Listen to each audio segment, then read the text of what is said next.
Today, from Rectory Office Assistant to Queen of Presales, this is Confluent Developer.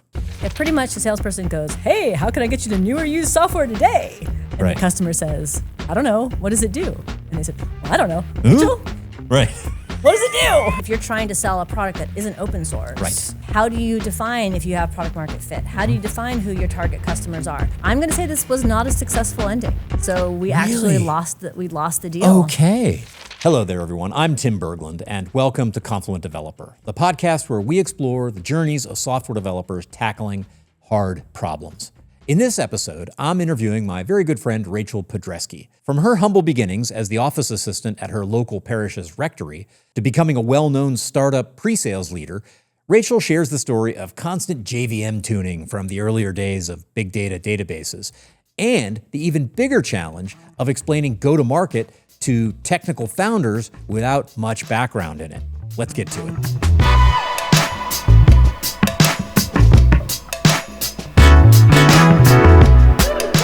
I am so happy to be here. Thank you, Tim. I am glad to be back in a podcasting studio with you. It's good to see you. It is. It just feels so natural. We're going to sit here and have a chat. We've done this before. Links in the show notes. Sure to check it out. Yeah, it's good Tell stuff. your friends. That's right. Hey, tell us who you are and what you do. I will. My name is Rachel Pedreschi. And what do I do? That's an interesting question. Because, you invited me onto this podcast to talk about the most technical challenge I have as an engineer, Yeah, right? we'll get to that.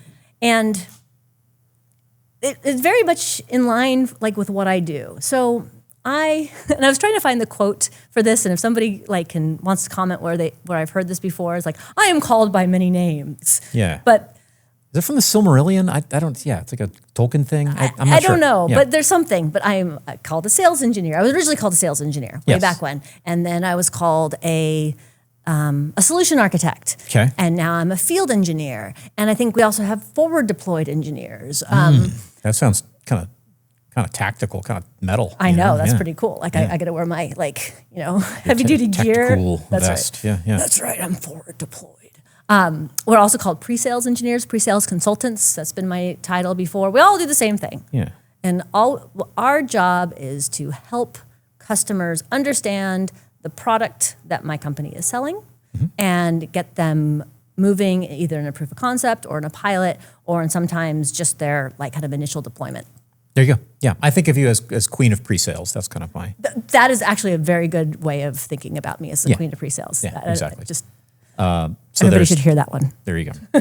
There's a salesperson, who's a seller and maybe is conversant with some technical categories in their field, but they're not a technically trained person. You are, and team up on that selling motion to help the salesperson answer technical questions, build things, all that kind of stuff. Yeah, pretty much the salesperson goes, hey, how can I get you to new or used software today? And Right. the customer says, I don't know, what does it do? And they said, well, I don't know. Rachel, Right. what does it do? I'm like, so this is what it does. Right.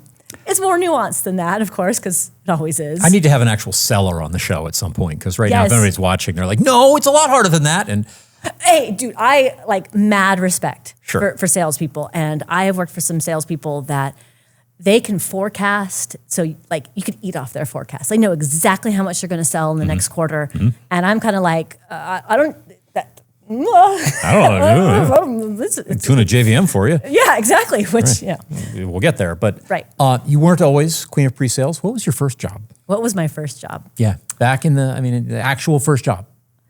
So I did some babysitting because that's what you do when you're, in my case, around 12, I think, or 13. That's about right. Right. That's when my girl started. But my first job was I went to Catholic school, and Is that a job? I didn't think you got paid for that.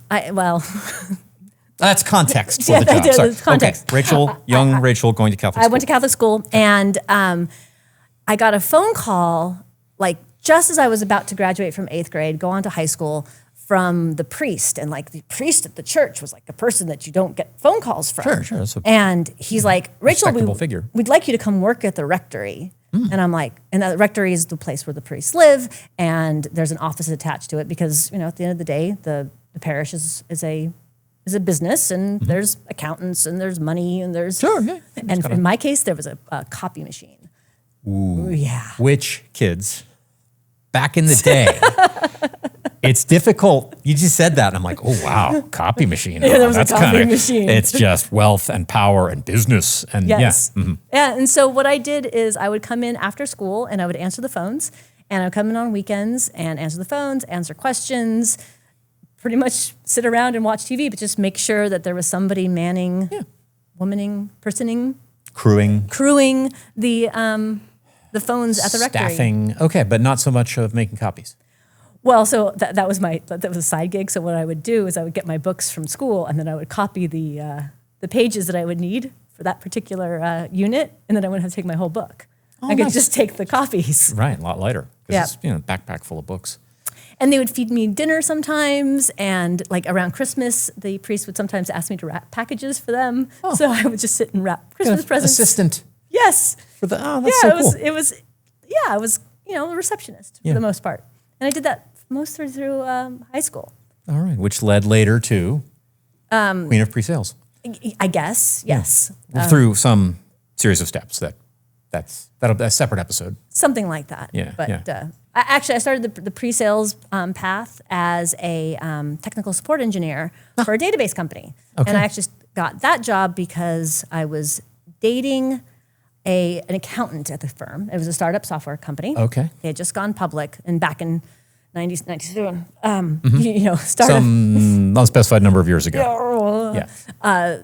He had brought me to a Christmas party, and I met the head of technical support, and he's like, oh, what do you do? I said, well, I just graduated from college. I have a degree in math, and I'm kind of looking for a job. And he's like, well, would you like to answer phones in our technical support department? So again, this is a time where we actually had phones in a technical support department.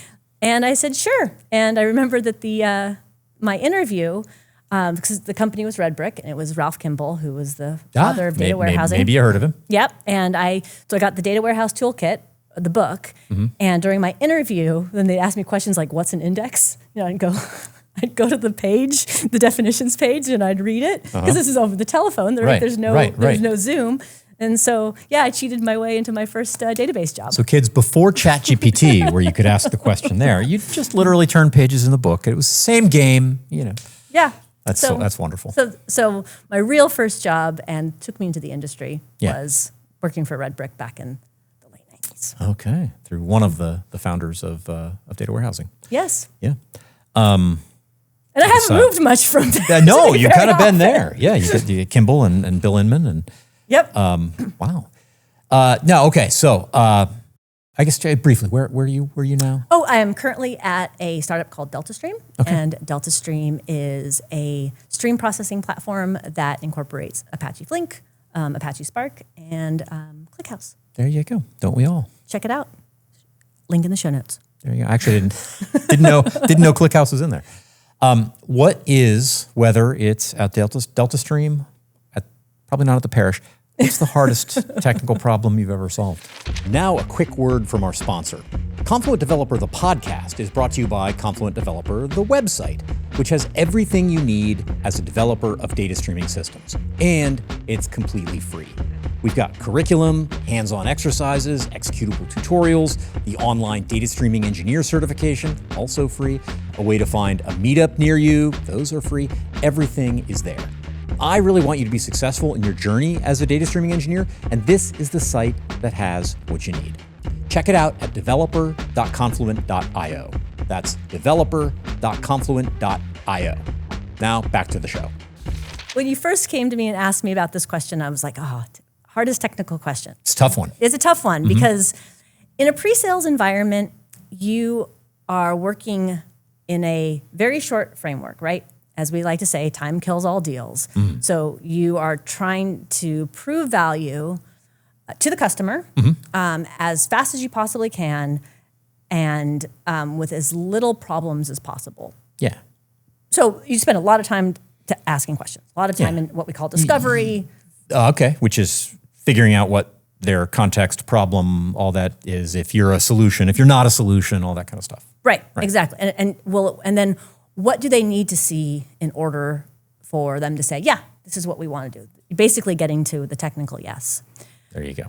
So because I worked mostly for database companies, my hardest technical problems have always been performance. Okay. Where the customer has said, I have this type of box or cluster or whatever, and here's my SLA. Make it work. Right.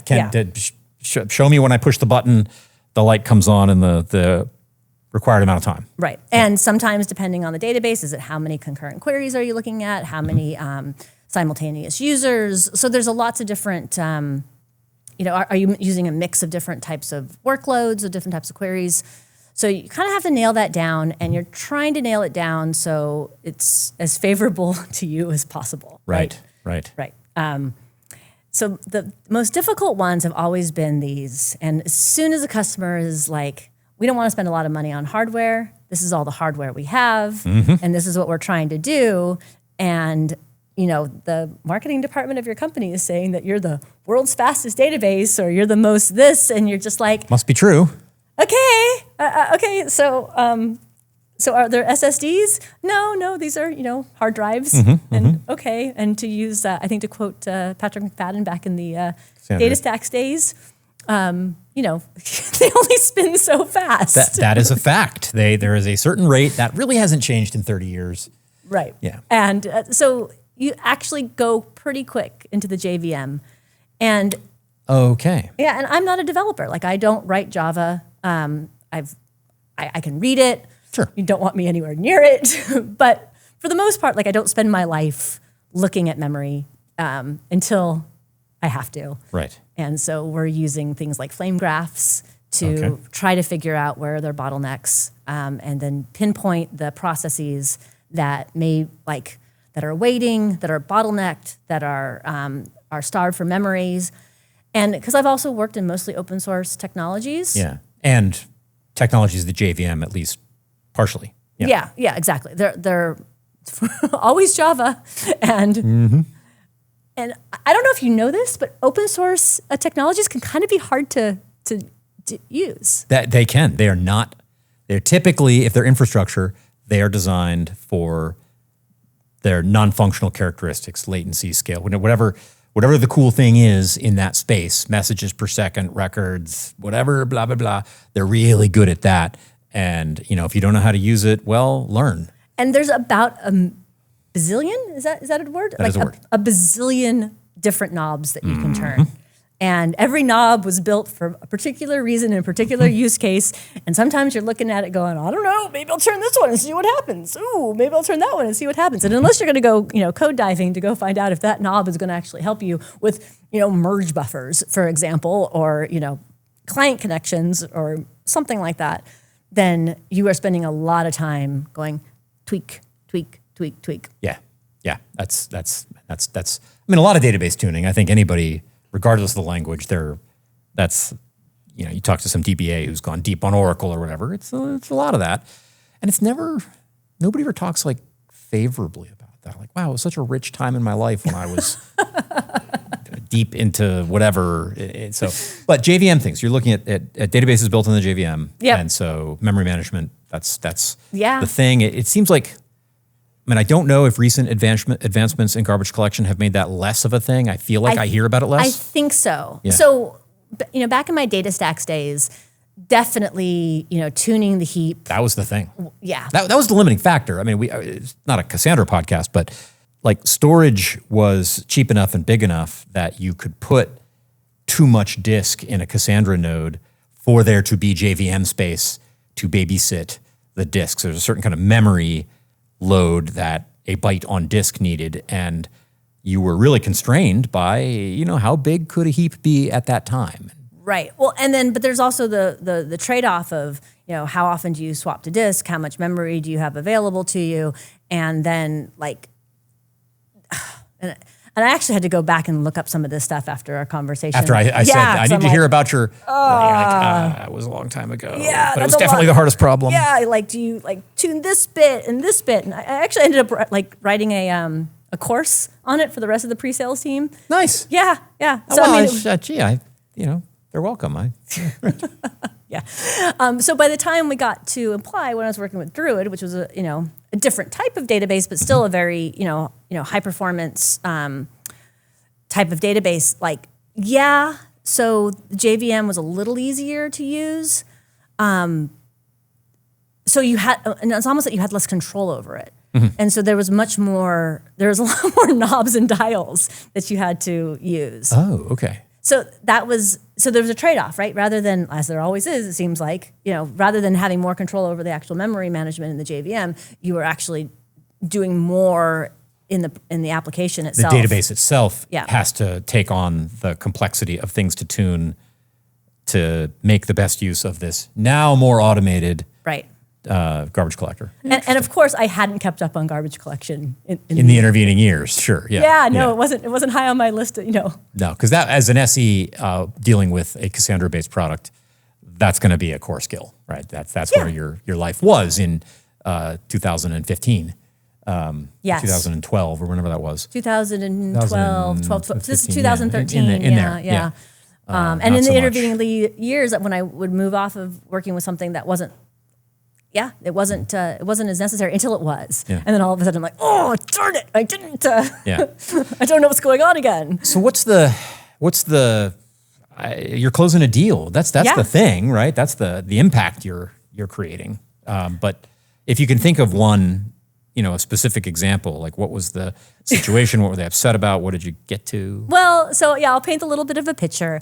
This was so I am Pacific time zone based. Yes, you are. And I typically work for startups where I am usually one of very few other sales engineers in the org. Yeah, you tend to be early stage type of. Yeah, early stage. And so this particular company, this particular product that I was working with, I hadn't hired anybody in the India region yet, but this customer was in India. So fell on me. 11 and a half hours. Exactly. And so it was, 2:00 in the morning, and I have exactly 2 days left in order to prove this out.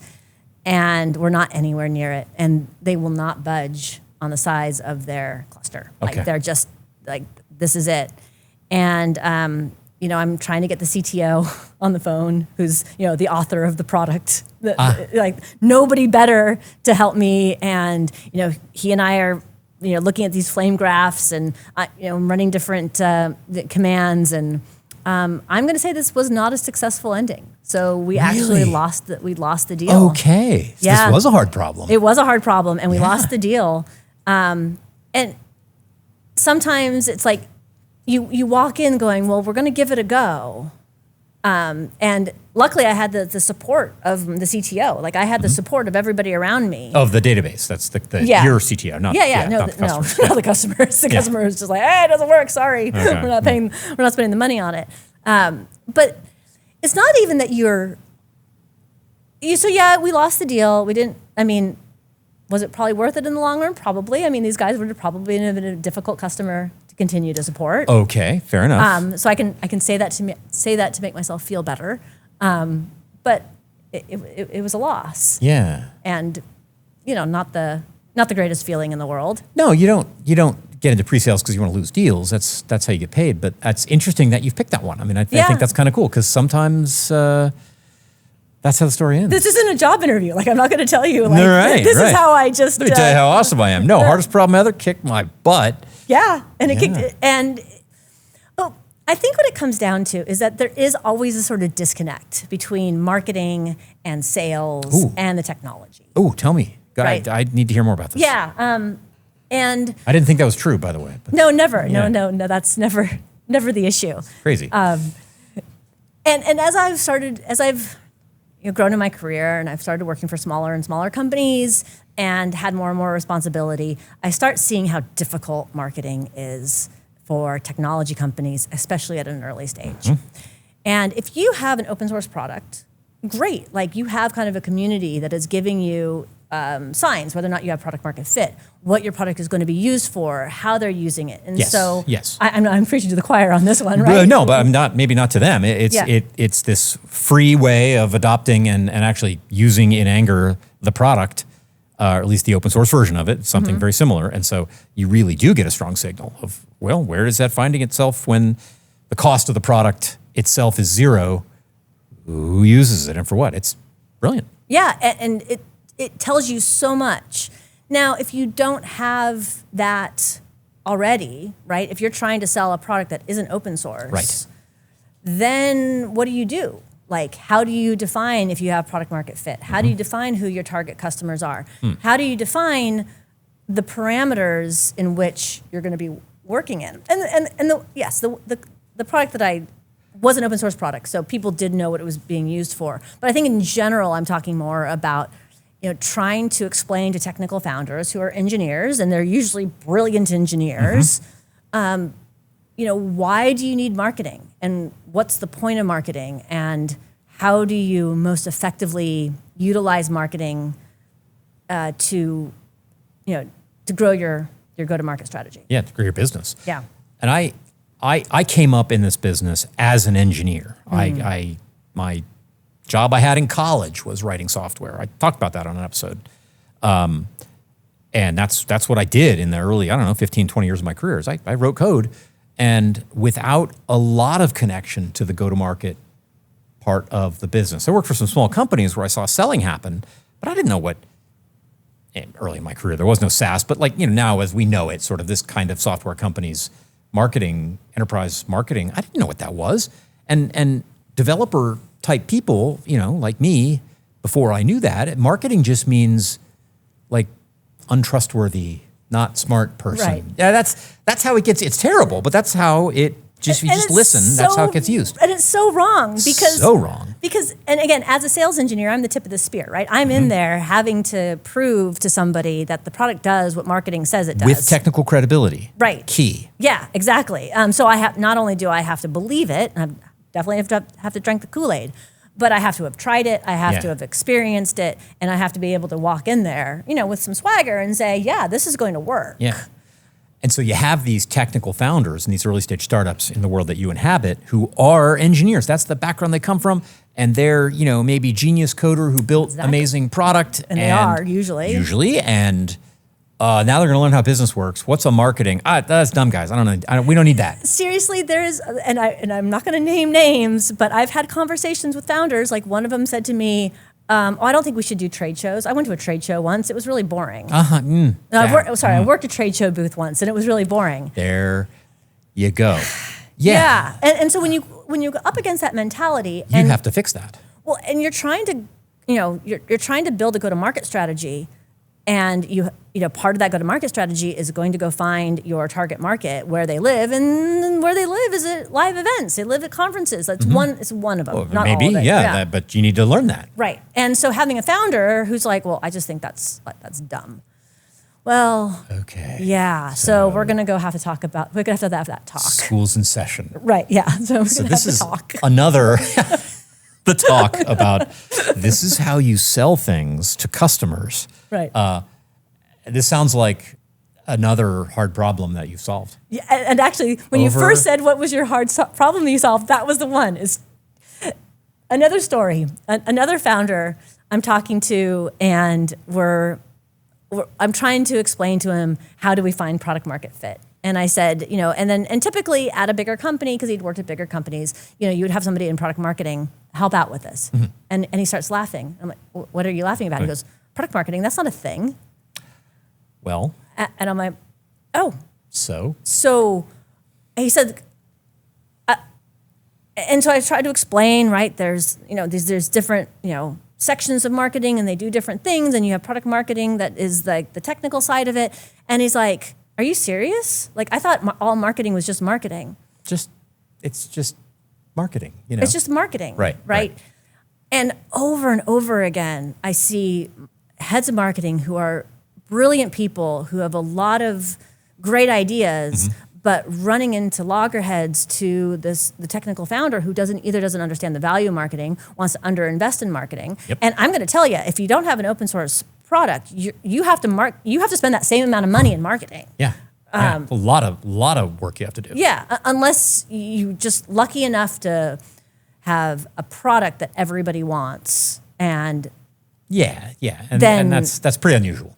Yeah. Right. Then you can't fail, even in spite of yourself. Right. And so product market fit is what we call it in the industry. Mm-hmm. And finding that and explaining to founders, especially when they're doing founder sales, right? They've gotten a seed round or they've gotten an A round because they've gotten some friends and family maybe to buy the product. And that's great, but it's not repeatable, right? You need a repeatable business. Yes. And they're like, well, I was able to sell this. Why can't you?